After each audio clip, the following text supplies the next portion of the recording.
Quando você pensa que X-Men 97 já entregou tudo que podia entregar, você é surpreendido com um episódio desse.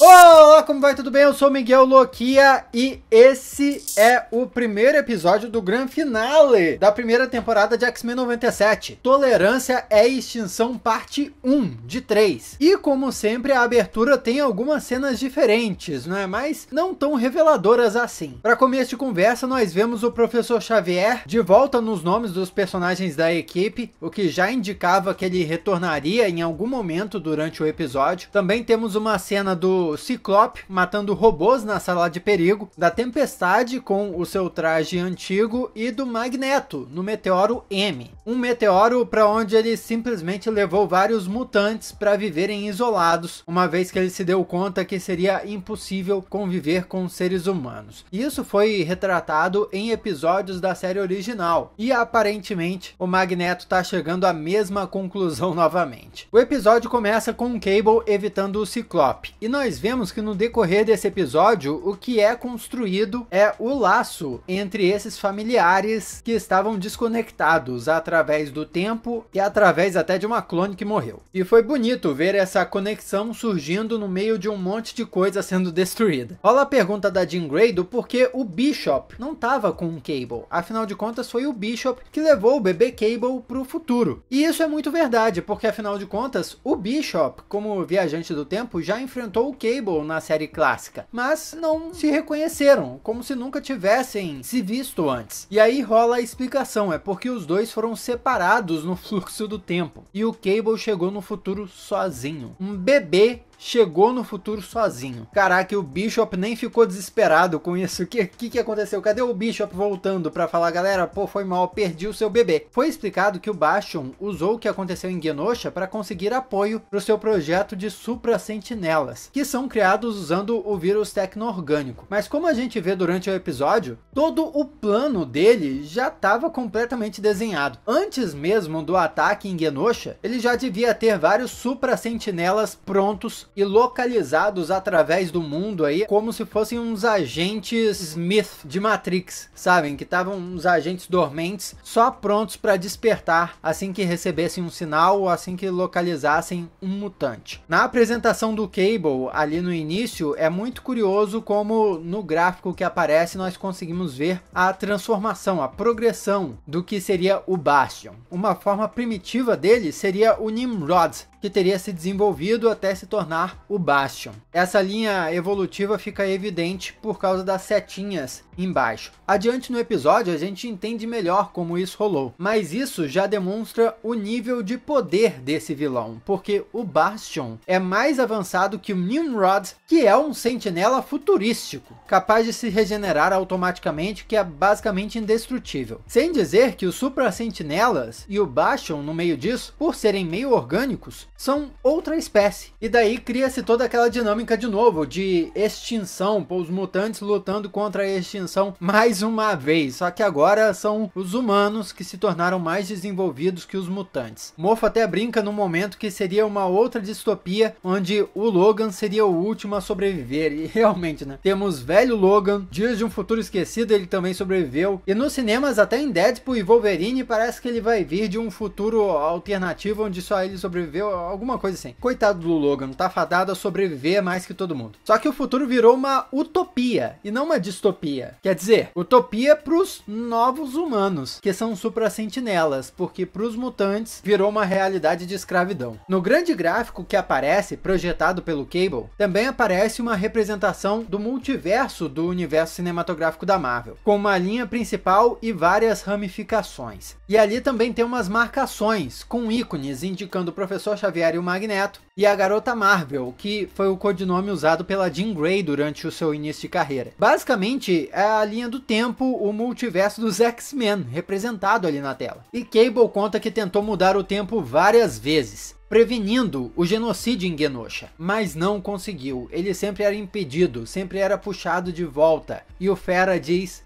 estranho. Curiosa essa escolha de palavras em estranho, e ainda conta que os místicos em Karmatage falam do conceito de ponto absoluto no tempo, ou seja, um momento que acontece e não pode ser alterado. Isso é uma referência direta à história de Doutor Estranho Supremo, lá na primeira temporada de What If. Naquela história, o Doutor Estranho daquela realidade tentou por várias e várias vezes salvar o seu grande amor, a Christine, mas não conseguiu. Na sua realidade, a Christine tinha que morrer. E quando ele conseguiu salvar a Christine, o seu universo se desfez. Ele simplesmente destruiu o universo, porque um ponto absoluto no tempo foi desfeito, algo que não podia acontecer. E é esse conceito do Doutor Estranho Supremo que está sendo aproveitado aqui. Isso vai abraçar algo que eu falei em um outro vídeo aqui do canal, sobre como X-Men 97 se torna gigante ao abraçar o multiverso. Não vou nem entrar muito nisso agora, se você quiser assiste outro vídeo. E aparece a transmissão do Professor Xavier, lá do Império Shi'ar. Que vacilo, hein, Professor Xavier? Caraca, pegaram a sua transmissão, o Professor Xavier só faz merda. Lógico que é o Bastion manipulando a mídia para colocar mais uma vez humanos contra mutantes e incitar essa guerra aí que é cada vez mais inevitável. Depois, o Kurt, Noturno, tem uma conversa com a Jean Grey sobre família, falando que família não é genética, mas sim a família que nós criamos. Porque mais uma vez fica óbvio que esse episódio também serve muito para estabelecer o laço entre Ciclope, Jean Grey e Cable. Porém, essa conversa da família ser a que criamos também serve muito para a família Lokia. E é justamente hoje que foi lançado o espaço da família Lokia. Em familialokia.com.br você pode acessar lá e através de um financiamento recorrente eu vou produzir mais conteúdos, live, com amigos próximos para mostrar os bastidores aqui, o que acontece no dia a dia, e ainda oferecer para a família Lokia que tiver por lá cupons de desconto e sorteios de parceiros. Já temos Pipoca Nanquim e Hasbro, que já garante coisa bem legal. O que me deixa mais feliz com isso é que eu vou poder ficar mais próximo das pessoas que mais me apoiam e ainda compartilhar aos pouquinhos alguns detalhes dos projetos secretos nos quais eu tô trabalhando. Os próximos meses vão ser bem interessantes e assim, claro que quem fizer parte da família Lokia vai ter prioridade. Você pode participar com o valor que você quiser, o importante é que você esteja com a gente e de verdade que não faça falta, porque pra mim o mais importante é que você esteja bem. Te espero na família Lokia pra gente conversar ainda mais, familialokia.com.br. Acessa lá, dá uma olhada. E qual é dessa doutora Cooper aí que sobreviveu ao ataque de Genosha? Por que que ela sobreviveu ao ataque de Genosha? Tá junto com o Bastion e ainda usando uma roupa tipo a roupa do Bastion. Será que ela também é uma supra-sentinela? Será que o governo tava por trás de tudo? Ela parecia muito perdida ali. Ela pode ser uma supra-sentinela dormente. É uma possibilidade. Entretanto, ela pode ser mais uma marionete ali na mão do Bastion também. E a gente pode conversar mais sobre isso daqui a pouco, já que o que ela fez é bem significativo no fim do episódio. Mas enfim, quando ela aparece em cena, ela já chega vendo o Senhor Sinistro e comparando ele ao Dr. Mengele, que foi um cientista nazista. Porém, o Sinistro ainda tá cheio de si naquela situação. Ele diz estar usando aquela oportunidade e se aproveitando do Bastion para se aproveitar de várias cobaias, mutantes e tal. Pô, que cobaia tava ali? Magneto. Ele tava usando o Magneto de cobaia para quê? No último episódio eu comentei sobre o Massacre, que nos quadrinhos é uma criatura que é uma fusão do Professor Xavier e do Magneto. Estaria o Sinistro trabalhando em algo similar a isso? Porque eu fiquei com o sentimento que a estadia do Magneto ali naquela prisão foi muito fugaz. Enfim, Magneto calado ali é uma sutileza poderosa. E ainda a numeração do campo de concentração no braço dele também diz horrores, demonstrando o quanto é sofrido para ele estar preso ali, sendo experimentado novamente, e como o ódio dentro dele deve estar crescendo. Ele tá numa posição ali que poderia lembrar até um desenho do Leonardo da Vinci, sabe?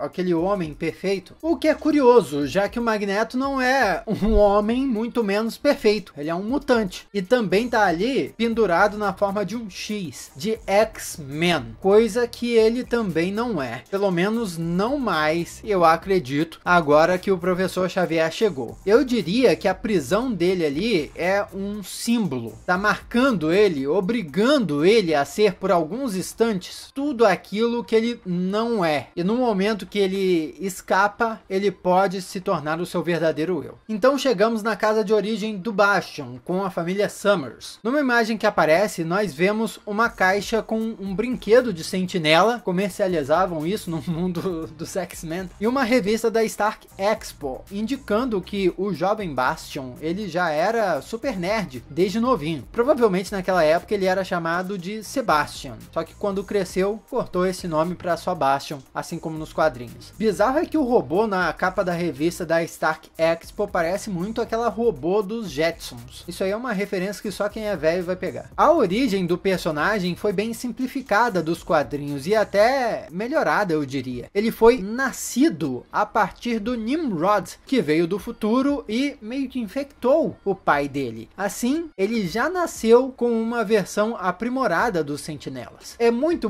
curioso e até emblemático como no início da sua vida, naquele momento que a Jean está revivendo o passado, vendo aquele desenho dele, o episódio faz parecer que o jovem Bastion era um mutante. Aliás, um mutante muito poderoso, com até uma sentinela aparecendo e dizendo: você deve ser um mutante mais poderoso que existe. Por ter passado por esse período onde o Bastion não sabia o que era, ele provavelmente pode ter passado pela confusão que um mutante passaria e até pelo medo e pelo preconceito que um mutante sofreria. Mesmo assim, quando cresceu, ele desenvolveu sentimentos antimutantes. Parece que ao entender o que era, a preservação da espécie se tornou a coisa mais importante para ele. Nós vemos rapidinho uma reunião lá no quartel-general do Bastion, onde aparece ninguém mais, ninguém menos que o Senhor Destino, do Quarteto Fantástico. Representando a Lativéria, será? Já é uma ponta para o Quarteto Fantástico participar aí. E Quarteto Fantástico também teve uma série animada nos anos 90, assim como X-Men 97. E o outro que apareceu é o Barão Zemo, que já apareceu nos filmes da Marvel, no universo cinematográfico, mas aí talvez esteja representando os Mestres do Terror, que é um grupo de vilões, ou esteja comandando alguma porção de terras aí na Europa que a gente não sabe. Voltando lá para a resistência do Bastion, nós vemos que a família Summers está explorando a casa e a velhinha mostra uma pintura, a primeira pintura do Bastion. Olha que bonitinho, tá sentindo esse cheiro, né? Vai dar ruim. Bom, na pintura nós vemos claramente o sentinela gigante, que é o molde mestre, e abaixo nós vemos criaturas demoníacas que são como se fossem os X-Men. Sentinelas atacando e destruindo os X-Men. Os sentinelas ali estão como se fossem seres divinos. Mas peraí, é um erro. A pintura muda, tá? A primeira vez que ela aparece, o molde mestre, o sentinela gigante, está com 3 faces. E da segunda vez que aparece, só tá com uma face. Tem sentinelas voando só de um lado da pintura, enfim, um errinho que pode ter passado. Mas era óbvio que a mãe do Sebastian também era uma sopra-sentinela. Óbvio que aquilo tudo era uma armadilha. Eles têm que sair vazando dali e eis que começamos a ver a interação dessa família. Jean Grey mandando o Cable. Colocar os cintos dentro do jato é o tipo de coisa que uma mãe falaria para um filho dentro do carro. Um detalhezinho bem bonitinho que colocaram ali. E outra, a risadinha que o Ciclope dá quando o Cable se dá conta que o pai dele tem um Porsche azul. É uma baita tiração de sarro com os filmes originais dos X-Men, aquela trilogia do Bryan Singer, porque lá foi mostrado como se o Ciclope tivesse um Mustang azul e fosse um baita babaca por isso. Pô, é o carro do Ciclope, ele não vai gostar. E aqui, ele é sinistraço, Ciclope. Daí que ele tem um carro azul, pô. É isso. É porque a trilogia dos X-Men do Bryan Singer tinha um desrespeito absurdo pelo Ciclope. Bryan Singer não gostava do Ciclope.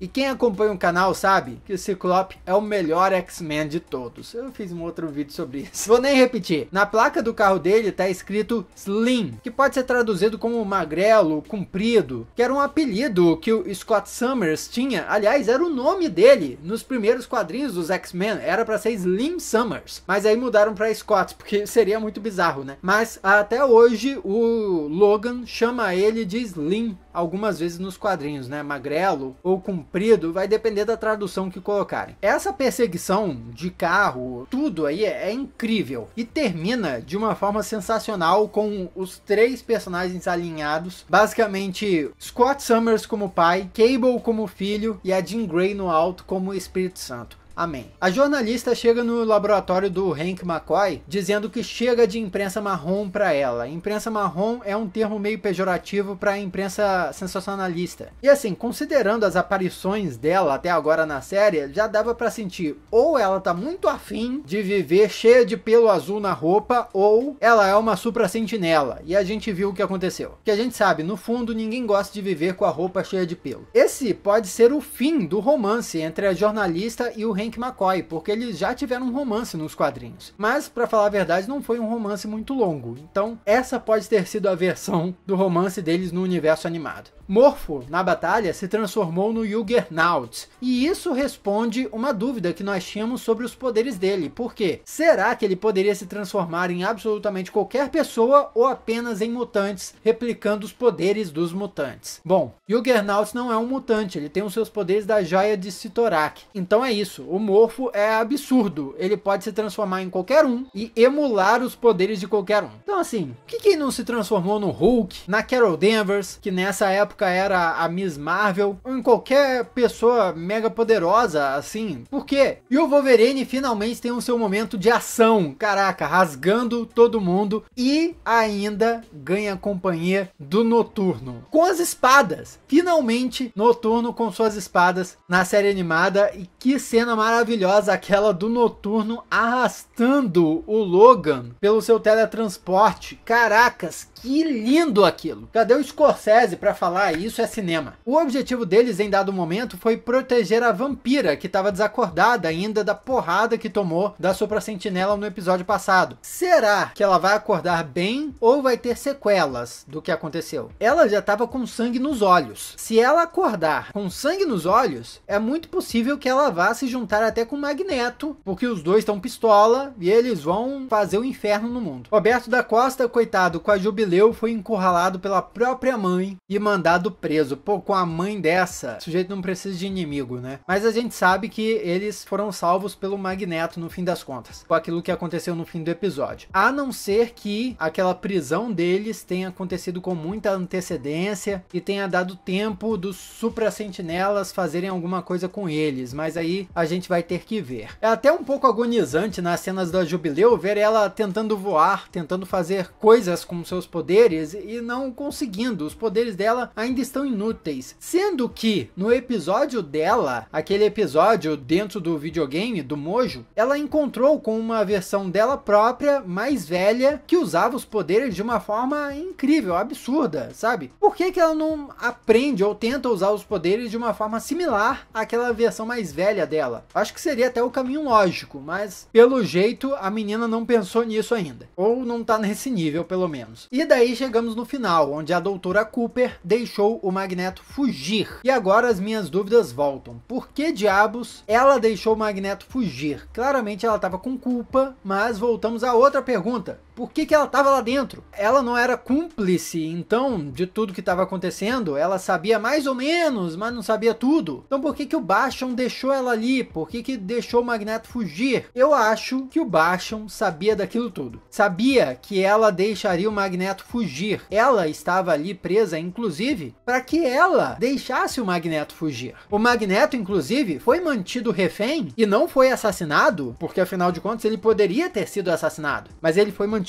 vivo, refém, para que ele ficasse ainda mais pistola e depois fosse libertado para executar o seu plano contra a humanidade. Mas ele não poderia ser libertado pelo Bastion, senão o Magneto ia perceber que estava sendo usado por alguém. Por isso, a doutora Cooper estava ali, a Val Cooper. Ela foi manipulada pelo Bastion para soltar o Magneto e para o Magneto iniciar essa guerra por ele. Entretanto, tem aquela outra questão que eu disse, né? Independente desse plano do Bastion, o Magneto ficou preso ali durante um tempo, sofrendo experimentações do Senhor Sinistro. E que o Senhor Sinistro fez com o Magneto? Pegou amostras de DNA, fez o quê? Magneto foi para o Polo Norte, onde tem os polos magnéticos da Terra, e lá ele emitiu um pulso eletromagnético que desligou toda a eletricidade da Terra. Todos os aparelhos elétricos elétricos. E isso vai inflamar a guerra entre humanos e mutantes. Ainda mais porque aparentemente os supra-sentinelas estão se disfarçando para os humanos, como foi mostrada naquela cena da festinha da mãe do Roberto da Costa. O Roberto da Costa e a Jubileu chegaram lá pedindo ajuda, mas os supra-sentinelas chegaram, estavam perseguindo eles, e quando viram os humanos ali em volta falaram: nós não ferimos mutantes, nós ajudamos eles. Então possivelmente boa parte da humanidade não vai nem comprar que os mutantes estavam sendo atacados por esses supra-sentinelas. Mas enfim, eis aí que nós temos a aparição do Homem-Aranha, olha só, reforçando as especulações de que teremos Homem-Aranha 98, depois de X-Men 97. Eu fiz um vídeo inteiro dedicado a isso aqui no canal.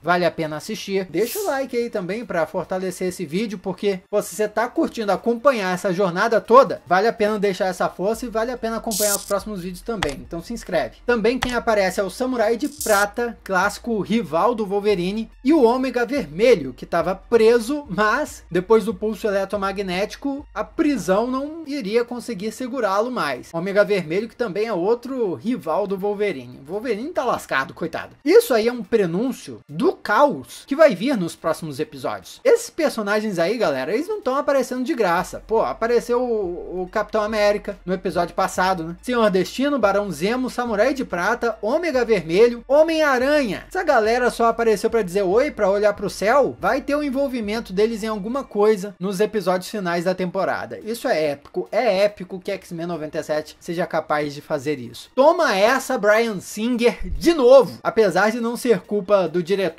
né? Mas aqueles filmes antigos tinham mutantes como problemas que envolviam o mundo inteiro, mas parecia que o mundo era pequeno, só tinha mutantes, não tinha nenhum outro super-herói envolvido. E aqui com o X-Men 97 nós temos a real escala do mundo da Marvel. Pô, os mutantes se envolvem em problemas em escala mundial, mas o mundo inteiro responde. Isso é gigante, isso é importante. Nenhum outro filme foi capaz e nem podia representar isso por conta de direitos autorais, né? Que bom que nós estamos podendo presenciar isso hoje como fãs, hein? No finzinho, Professor Xavier chega e chama os seus X-Men para uma mansão que tá destruída. Mas a essa altura nós nem sabemos se a mansão vai ser reconstruída ou se os X-Men vão para outro lugar. A verdade é que depois dessa temporada, esse time de X-Men deve ficar bem diferente. Vamos para as notas. Personagens, nota 8. Ação, 9. Drama, 8. Visuais, nota 8. História, nota 8. Com um final, nota 8 também. Uma nota por diversão, eu diria que é nota 9. Esse episódio foi incrível. E uma nota crítica, só um pouquinho abaixo, nota 8. Comenta aí o que você achou desse episódio. Vamos trocar uma ideia. Aqui do lado tem outros vídeos que você já pode assistir. Muito obrigado pela sua companhia fenomenal. Eu sou Miguel Luquia e a gente se vê na próxima.